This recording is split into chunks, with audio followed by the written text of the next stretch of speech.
Welcome to Hoxlive History of Israel Part 2. Please subscribe for more videos like this. The Patriarchal era, as recounted in the Hebrew Bible's book of Genesis, stands at the intersection of faith, memory, and history. Abraham, Isaac, and Jacob, known collectively as the patriarchs, are more than religious figures. They are foundational archetypes whose lives form the bedrock of Israel's identity. Yet, unlike the later monarchic period, we lack direct archaeological records naming these individuals. Instead, historians must navigate a layered terrain, biblical tradition, comparative ancient Near Eastern texts, and the archaeological context of the early 2nd millennium BCE. This period, whether seen through the lens of belief or critical historiography, is about origins of peoplehood, of a covenantal relationship with a deity, and of a claim to a specific land. Abraham's migration and covenant. The narrative begins with Abram, later renamed Abraham, a man called from Ur of the Chaldeans to journey toward a land that the God of Israel promised to his descendants, such as Urfa in modern Turkey. But either way, the migration reflects known patterns of Semitic pastoral movements during the early 2nd millennium BCE. The cultural world of Abraham, if we place Abraham in the Middle Bronze Age, c. 2000–1700 BCE, the ancient Near East was a patchwork of city-states, each ruled by kings under the shadow of greater empires like Babylon and Assyria. Amorite tribal migrations from the Syrian steppe into Mesopotamia and Canaan were common, and the biblical patriarchs bear striking similarities to these semi-nomadic pastoral leaders. The Mari tablets from the city of Mari on the Euphrates mention tribal chieftains. Long-range migrations and covenantal treaties parallels that echo in the biblical accounts. The covenant concept, the defining theological innovation of Abraham's story, is the Berit, or covenant. In Genesis, this is not merely a political treaty, but a divine promise. God will give Abraham numerous descendants and the land of Canaan in exchange for faithfulness.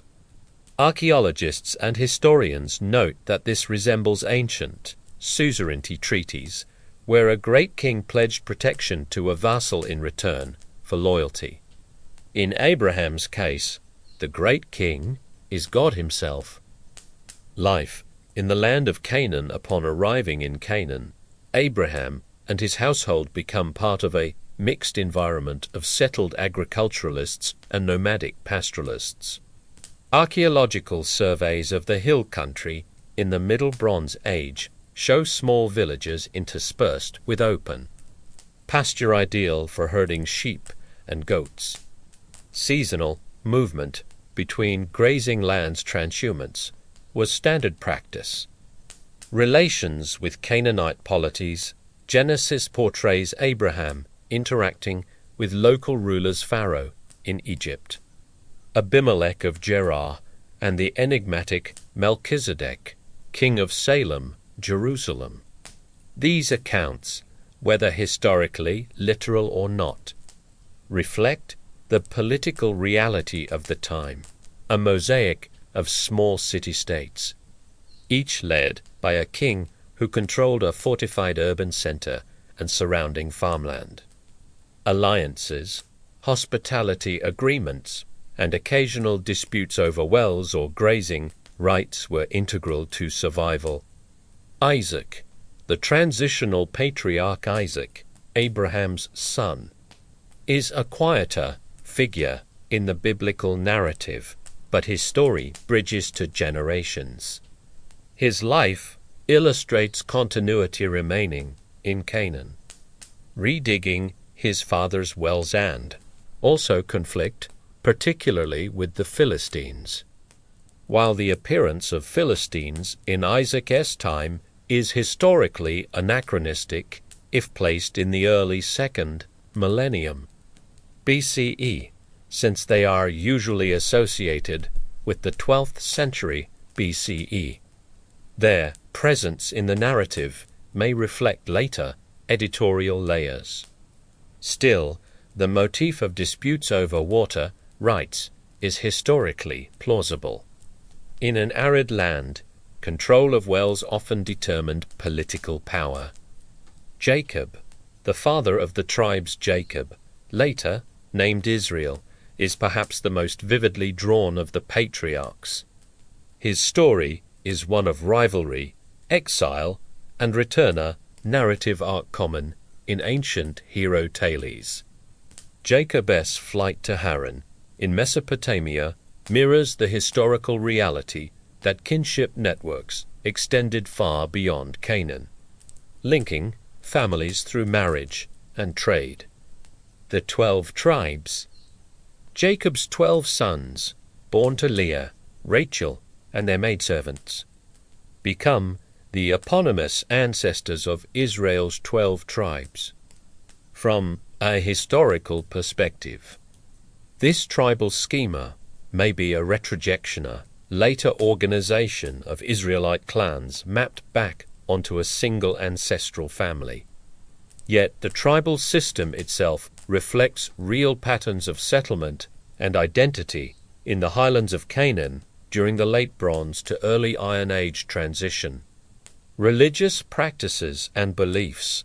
The patriarchal narratives depict a religion in transition.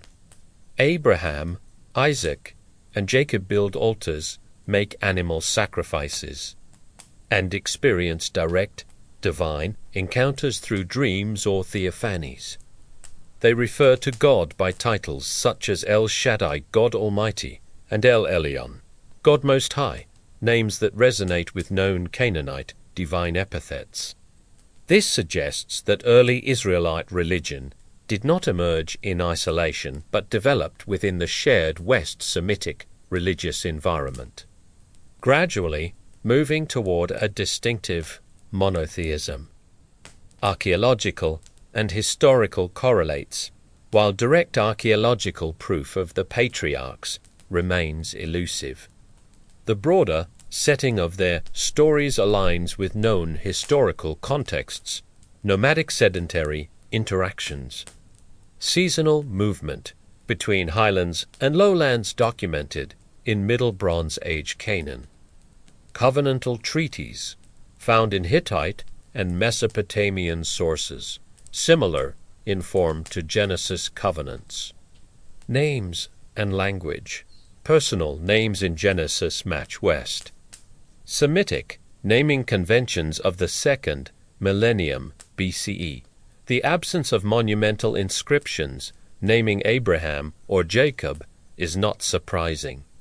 Nomadic clans rarely leave such evidence, and much of the material culture would have been perishable. Legacy of the patriarchal era, regardless of one's position on historicity.